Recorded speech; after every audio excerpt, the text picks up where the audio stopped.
बहुत पहले जब ऋषि कश्यप हुआ करते थे, एंशिएंट झील पे नहा रहे थे और ये पाकिस्तानी उनका कपड़ा उठा के भाग गए। टीचर पूछते ही है कि बड़े होकर लोग क्या बनेंगे, तो एक रो तो पूरी इंजीनियर बन जाती है। इसका मतलब ये नहीं कि जो एजुकेटेड नहीं है उनके पास विजडम नहीं। एक आदमी आया, उनसे कहा कि साहब शादी करनी चाहिए।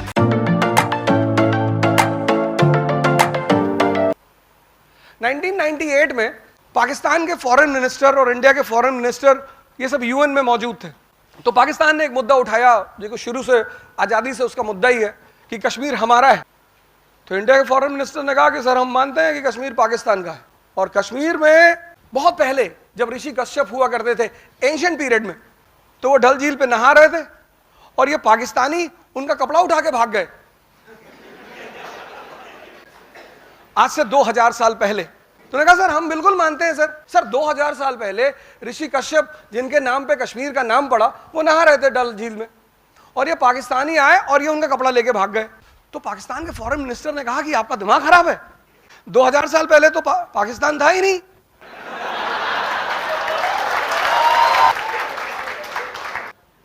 बोले 2000 साल पहले पाकिस्तान था ही नहीं। तो बोले चचा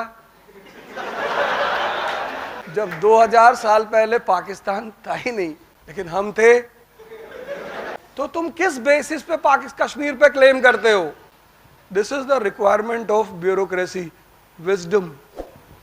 ये किसी कॉलेज में नहीं मिलती, नहीं तो सारे अमीर लोग अपने बच्चों को दे देते। अगर 4 चीजें बाजार में मिलती तो अमीर हमेशा अमीर रहता और गरीब हमेशा गरीब रहता। उसमें से पहली चीज है विजडम, दूसरी चीज है डेयरनेस, अंबेडकर जैसी डेयरनेस कि हम तो पढ़ेंगे, कोई कुछ भी करे, हॉल में बैठने दे ना बैठने दे फिर भी पढ़ेंगे। तीसरी चीज है कॉन्फिडेंस, मिसबाहुल हक जैसा नहीं, धोनी जैसा कॉन्फिडेंस।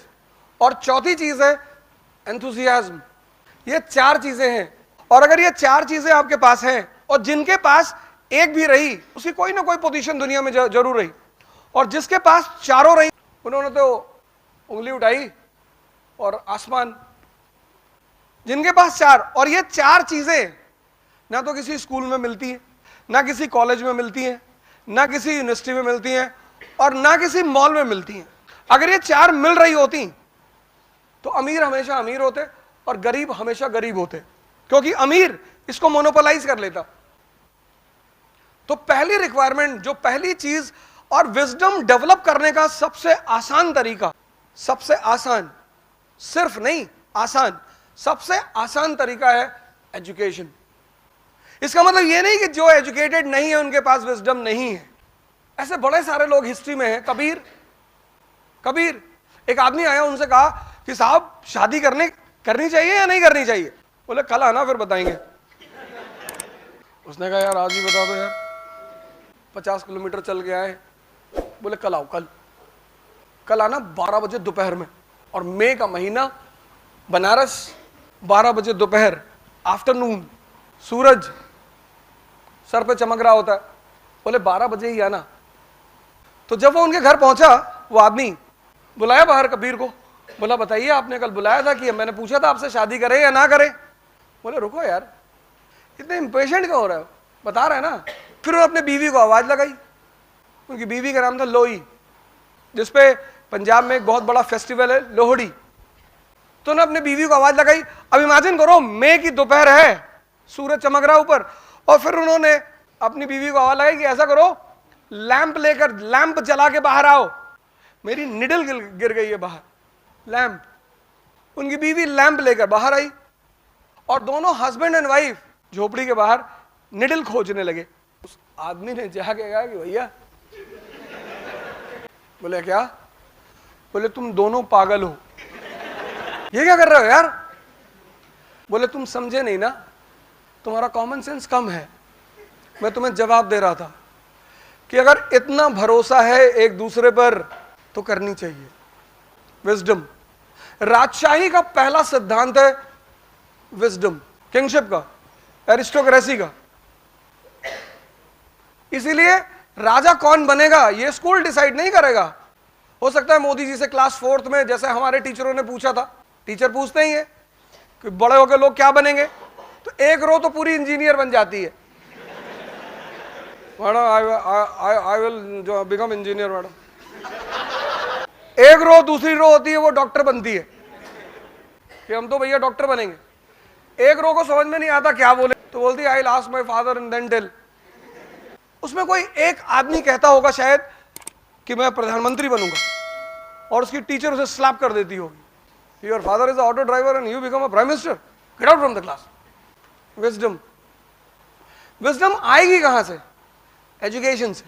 जैसे अभी आप ह्यूमैनिटीज के सब्जेक्ट उठाएंगे, मॉडर्न इंडिया उठाएंगे, एक पढ़ने का तरीका है पुरोहितों की तरह, प्रीस्ट, उसको बोलते हैं प्रीस्टली अप्रोच। पढ़े जा रहे पढ़े जा रहे, एक दिन में 70 पेज, 80, 150, 300 मर गए। एक होता है सेंटली अप्रोच। पढ़ने के दो अप्रोच है, एक है प्रीस्टली अप्रोच, आप बहुत पढ़ते हैं, आपको आता कुछ नहीं। जैसे बहुत सारे लोग आते हैं जब हमारे यहाँ काउंसलिंग करने, और या मैं सेमिनार लेता हूं, तो लोग मुझसे कहते हैं sir I want to qualify IAS in 1 attempt. Very good, you qualify in half attempt.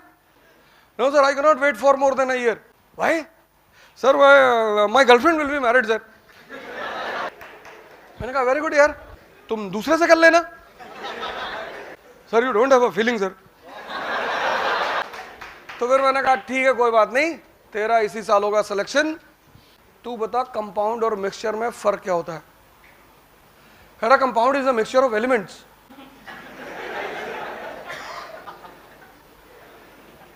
मैंने कहा बेटा अगर मैं भगवान तो हूं नहीं, लेकिन कभी कभी शैतानों जैसी बातें करता हूं। ऐसे पढ़ोगे ना ऐसे, तो 7000 जन्म लगेंगे। तुम्हारा बेसिक्स, आप इंजीनियर, आपको पता नहीं कंपाउंड और मिक्सचर में फर्क क्या? आप कह रहे compound is a mixture of element. Basics. अब मैंने कहा ना दो अप्रोच है पढ़ने के, एक प्रीस्टली अप्रोच, पढ़ते बहुत हैं, बहुत पढ़ते हैं, पता कुछ नहीं। मैं कहीं सेमिनार ले रहा था तो इस्लाम की मैं तारीफ किया हूं, उसको पकड़ लिया, ये पाकिस्तानी मदरसा नहीं है, मौलाना नहीं पढ़ा रहा है। अरे चाचा तुमको क्या पता। प्रीस्टली अप्रोच में आदमी मेहनत करता हुआ बहुत दिखाई पड़ता है, उसको अचीव कुछ नहीं। सेंटली अप्रोच में वो हो सकता है मेहनत कम करे, उसकी अचीवमेंट ज्यादा होती है। ये सेंटली अप्रोच है क्या? आपने मॉडर्न इंडिया पढ़ी, तो मॉडर्न इंडिया एक वर्ड है ना, दो वर्ड का कॉम्बिनेशन है, एक मॉडर्न एक इंडिया। तो जब आप मॉडर्न इंडिया पढ़ रहे हैं तो आपको कुछ तो ऐसा पता चलेगा कि आप कहें कि it is different from ancient and medieval, है ना? मॉडर्न इंडिया मतलब क्या?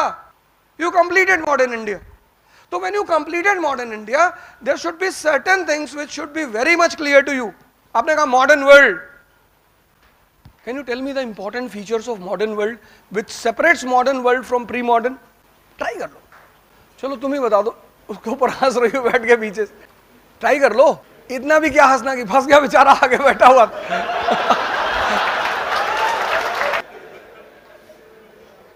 मॉडर्न वर्ल्ड, जैसे एक वर्ड आया मॉडर्न वर्ल्ड, तो कभी कुछ फील किया है अलग सा कि मॉडर्न वर्ल्ड का मतलब ये? टेक्नोलॉजिकल एडवांसमेंट, टेक्नोलॉजिकल एडवांसमेंट नहीं कह सकते, because even discovery of fire was also a technological advancement. Pre modern world was not aware about, it's not that they were not aware about technology. Modern and pre modern, the biggest difference is कि modern world is the age of machine. The biggest dividing line, अगर आपसे पूछा जाए कि which year is the dividing line between pre modern and modern, that is 1750।